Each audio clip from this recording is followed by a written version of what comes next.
ರೇ ಮುಖ್ಯಮಂತ್ರಿಗಳೇ, ಹೇಳ್ರಿ ಮೇಲೆ. ಬೇಗನೆದ್ದು ಅಭ್ಯಾಸ ಇಲ್ಲಿದೆ ನಿಮ್ಗಲ್ಲ. ಊರಿಗೆ ಬೆಂಕಿ ಬಿದ್ದಿರುವಾಗ ನೀವಿಲ್ಲಿ ಬೆಚ್ಚಿಗೆ ಮಲ್ಕೊಂಡಿದ್ದೀರಾ? ಎಲ್ಲಿದ್ದೀನಪ್ಪ ನಾನು? ಕಾಫಿ ಗಿಫಿ ಸಿಗತ್ತೇನಪ್ಪ?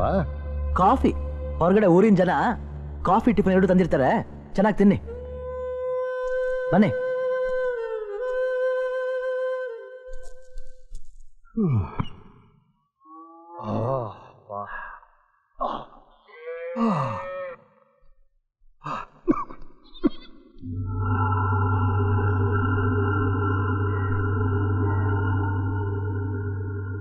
ಇನ್ನ 24 ಗಂಟೆ ಟೈಮ್ ಕೊಡ್ತೀವಿ.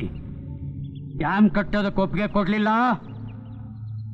ಕಲ್ಲೊಡಿತಿದ್ ಕೈಯಿಂದಲೇ ನಿಮ್ ಸಮಾಧಿ ಕಟ್ತೀನ್ರಿ.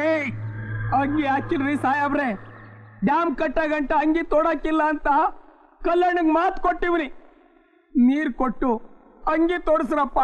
ಈ ವಿಷಯ ನಾನು ಪರಿಶೀಲಿಸ್ತೇನೆ. ರೀ ಸಾಹೇಬ್ರೆ, 50 ವರ್ಷದಿಂದ ನಿಮ್ಗಳ ಭಾಷಣ ಕೇಳಿ ಕೇಳಿ ನಮ್ಗಳ ಕಿವಿ ಕಿವಿಡಾಗಿದೆ. ಕೃಷ್ಣಪ್ಪ ತತ ಇಲ್ಲಿ.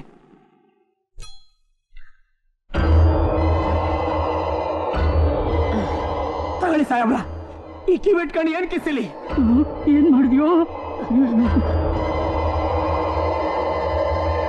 ನೋಡಪ್ಪ, ನಿನ್ನ ಕಿವಿ ಅಷ್ಟೇ ಅಲ್ಲ, ನಿನ್ನ ಜೀವ ಕೊಟ್ಟರು ನಾ ಈ ವಿಷಯದಲ್ಲಿ ಒಬ್ಬನೇ ಏನೂ ಮಾಡೋದಕ್ಕೆ ಸಾಧ್ಯವೇ ಇಲ್ಲ.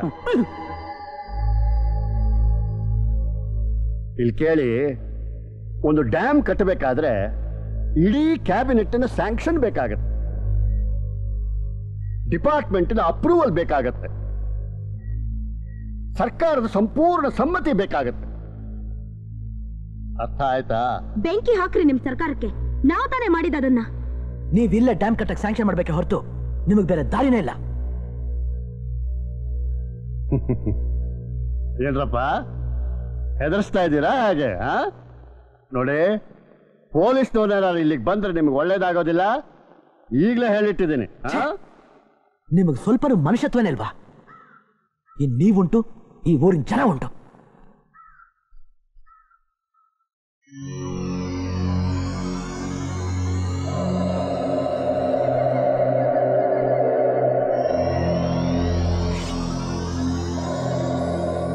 ಚಕ್ರ ವೈನ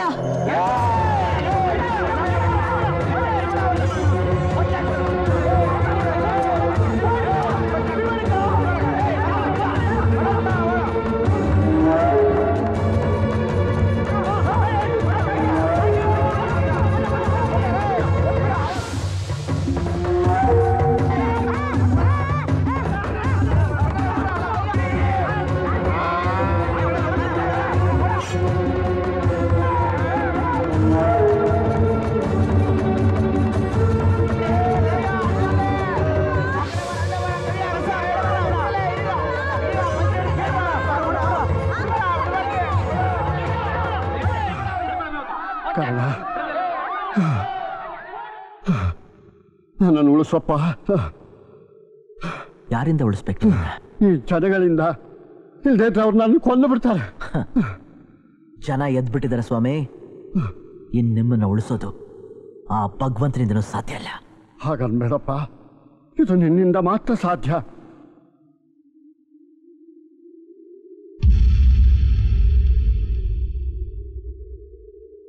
ಭಯ, ಜೀವದ ಮೇಲೆ ಭಯ, ಇದೊಂದಕ್ಕೆ ನಿಮ್ಮಂತವ್ರು ಹೆದರದು. ಗಾಂಧೀಜಿ ಒಂದು ಮಾತು ಹೇಳಿದ್ರು, ಶಾಂತಿ ಅಂತ. 50 ವರ್ಷದಿಂದ ಜನ ಈ ಮಾತಿಗೆ ಬೆಲೆ ಕೊಟ್ಟು ಸುಮ್ಮನೆ ಇದ್ರು. ಆದ್ರೆ ಈಗ ಹಸಿದ ಹೊಟ್ಟೆಗಳಿಗೆ ನಿಮ್ ಭಾಷಣಗಳು ಆಶ್ವಾಸನೆಗಳು ಬೇಕಾಗಿಲ್ಲ. ಹೊಟ್ಟೆಗಿಲ್ಲಿದ ಬಲ ಈಗ ರಟ್ಟೆಗೆ ಬಂದಿದೆ. ನೆಹರು, ಗಾಂಧೀಜಿ, ಲಾಲ್ ಬಹದ್ದೂರ್ ಶಾಸ್ತ್ರಿ ಇಂಥ ಮಹಾನ್ ವ್ಯಕ್ತಿಗಳಿಗೆ ಜನ ಈಗಲೂ ಬೆಲೆ ಕೊಡ್ತಾರೆ. ಯಾಕೆ ಗೊತ್ತಾ? ಅವ್ರು ಮಾಡಿರೋ ಒಳ್ಳೆ ಕೆಲಸಕ್ಕೆ. ಆದ್ರೆ ನಿಮ್ಮಂತವ್ರು ಸತ್ರೆ ನಿಮ್ ಸಮಾಧಿ ಮೇಲೆ ಪಬ್ಲಿಕ್ ಟಾಯ್ಲೆಟ್ ಕಟ್ತಾರೆ. ರೇಯ್, ಇನ್ನಾದ್ರೂ ಜನಗಳ ನೆನಪಲ್ಲಿ ಉಳಿಯುವಂತ ಕೆಲಸಗಳು ಮಾಡ್ರಿ. ಜನ ನಿಮ್ ಫೋಟೋಗೆ ಹೂವಿನ ಹಾಕ್ಲಿ, ಕ್ಯಾಕರಿಸ್ತಿ ಫೂ ಅಂತ ಒಗಿಯೋದ್ ಬೇಡ. ನಾನ್ ನಿಮ್ಮನ್ನ ಕಿಡ್ನಾಪ್ ಮಾಡಿದ್ದು ನಿಮ್ಮನ್ನ ಸಾಯಿಸೋಕಲ್ಲ. ಈ ಬಡ ರೈತರ ಕಷ್ಟ ಏನು ಅಂತ ನಿಮಗೆ ತಿಳಿಬೇಕು.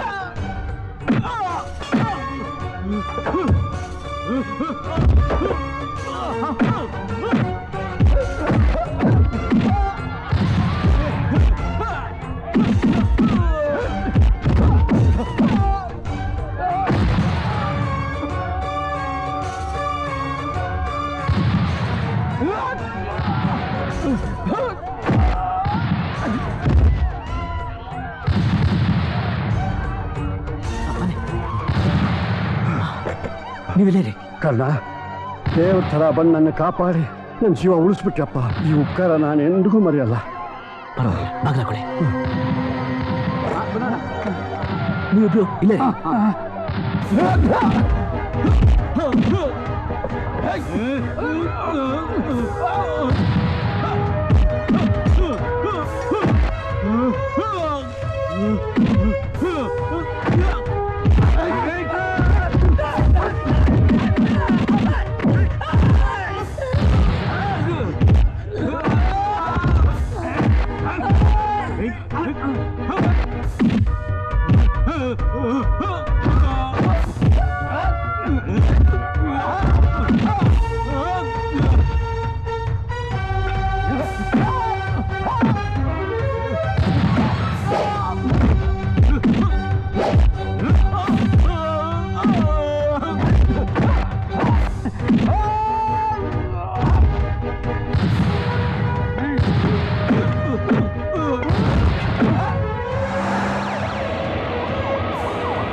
ಯಾರಾದ್ರೂ ಕರ್ಲಿದ್ರೆ ಸುಟ್ಬಿಡ್ತೀನಿ. ಮೌ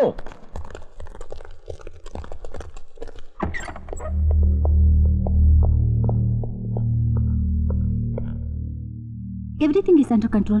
You are safe. Let's move, sir. Hello, calling control room. Everything is cool sir. CM ಹೊರ ಚಾನ್ಸಸ್ ಇದೆ. ಟ್ರಾಫಿಕ್ ಎಲ್ಲ ಕ್ಲಿಯರ್ ಆಗಬೇಕು. Message over.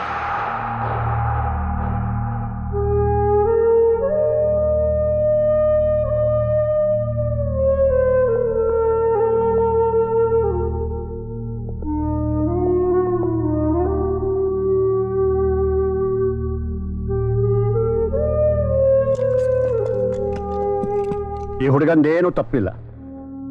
ಒಂದು ದೊಡ್ಡ ಹೋರಾಟ ಮಾಡಿದಾನಷ್ಟೇ. ಬ್ಯಾಂಗ್ಳೂರ್ಗೆ ಒಂದು ಅರ್ಜೆಂಟ್ ಫೋನ್ ಮಾಡಿ ಫಿನಾನ್ಸ್, ರೆವೆನ್ಯೂ, ಲಾ ಮತ್ತು ಪರ್ಟಿಕ್ಯುಲರ್ಲಿ ನೀರಾವರಿ minister with their respective secretary ಇಲ್ಲಿಗೆ ಬರೋದಕ್ಕೆ ಹೇಳಿ ನಾನು ಹೇಳಿದೆ ಅಂತ. Hello, calling control room. ಇವತ್ತೊಂದು ಐತಿಹಾಸಿಕ ದಿವಸ.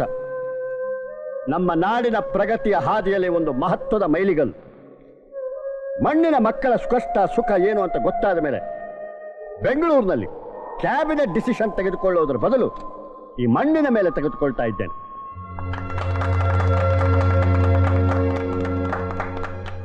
ಇಷ್ಟು ದಿವಸ ನಾವು ಜನತೆಯ ಬೇಡಿಕೆ ಏನು ಬಂದ್ರೂ ನೋಡೋಣ, ಮಾಡೋಣ, ಪರಿಶೀಲಿಸೋಣ ಅಂತ ಹೇಳಿ ಕಾಲಹರಣ ಮಾಡ್ತಾ ಇದ್ದೇವೆ. ಇದರಿಂದ ಎಷ್ಟು ಜನ ಬಲಿಯಾದರು ಅಂತ ಹೇಳಿ ಈ ಹಳ್ಳಿಗೆ ಬಂದ ಮೇಲೆ ನಾನೇ ಕಣ್ಣಾರೆ ನೋಡಿದ್ದೇನೆ. 50 ವರ್ಷಗಳಿಂದ ನಾವು ರಾಜಕಾರಣಿಗಳು ತಪ್ಪುಗಳನ್ನು ಮಾಡಿಕೊಂಡೇ ಬಂದಿದ್ದೀವಿ. ಆದರೆ ಈ ತಪ್ಪುಗಳನ್ನು ತಿದ್ದುಕೊಳ್ಳೋದಿರಲಿ, ಒಪ್ಕೊಳ್ಳೋದಕ್ಕೂ ನಾವು ತಯಾರಿರಲಿಲ್ಲ. ಗಾಂಧೀಜಿಯವರು ಹೇಳ್ತಾ ಇದ್ರು, ಹಳ್ಳಿ ಮತ್ತು ರೈತ ಈ ದೇಶದ ಬೆನ್ನೆಲುಬು ಅಂತ. ಈ ಮಾತಿನಿಂದ ಸ್ಫೂರ್ತಿಗೊಂಡು ಕಷ್ಟದಲ್ಲಿರುವ ರೈತರಿಗೆ ಬೆಳೆ ಪರಿಹಾರ ಮತ್ತು ಬಿತ್ತನೆಗಾಗಿ 5,000 ರೂಪಾಯಿ ಸಾಲ, ಕೃಷಿ ಕಾರ್ಮಿಕರಿಗೆ ಕೆಲಸ ಮತ್ತು ಈಗಾಗಲೇ ಆತ್ಮಹತ್ಯೆ ಮಾಡಿಕೊಂಡಿರುವ ರೈತರ ಕುಟುಂಬಗಳಿಗೆ ತಲಾ 2 ಲಕ್ಷ ರೂಪಾಯಿ ಪರಿಹಾರ ಧನ ನೀಡಬೇಕು ಅಂತ ನಾನು ಇಲ್ಲೇ ಆಜ್ಞೆ ಮಾಡ್ತಾ ಇದ್ದೇನೆ. ಈ ಯುವ ನಾಯಕನ ಆಂದೋಲನಕ್ಕೆ ತಲೆಬಾಗಿ ಭಾರತೀಪುರದ ವೈದೇಹಿ ನದಿಗೆ ಈ ಕೂಡಲೇ ಅಣೆಕಟ್ಟಿನ ಕೆಲಸ ಆರಂಭವಾಗಬೇಕು ಅಂತ ಕೂಡ ನಾನಿಲ್ಲಿ ಆಜ್ಞೆ ಮಾಡ್ತಾ ಇದ್ದೇನೆ.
ಕರ್ಣ ಅಂತ ಹೆಸರಿಟ್ಕೊಂಡಿದ್ಕೋ ಸಾರ್ಥಕ ಆಯ್ತಪ್ಪ.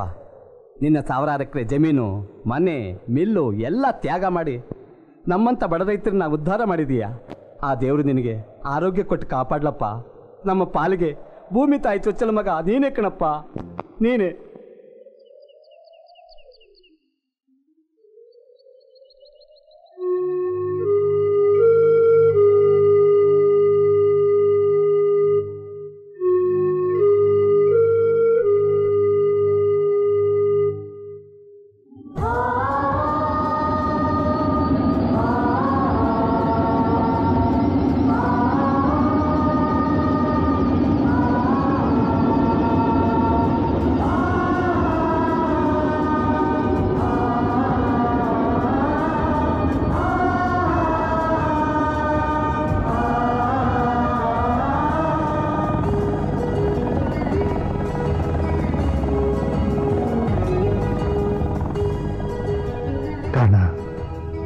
ಕೊಟ್ಟು ಮಾತನ್ನು ಉಳಿಸ್ಕೊಂಡೆ.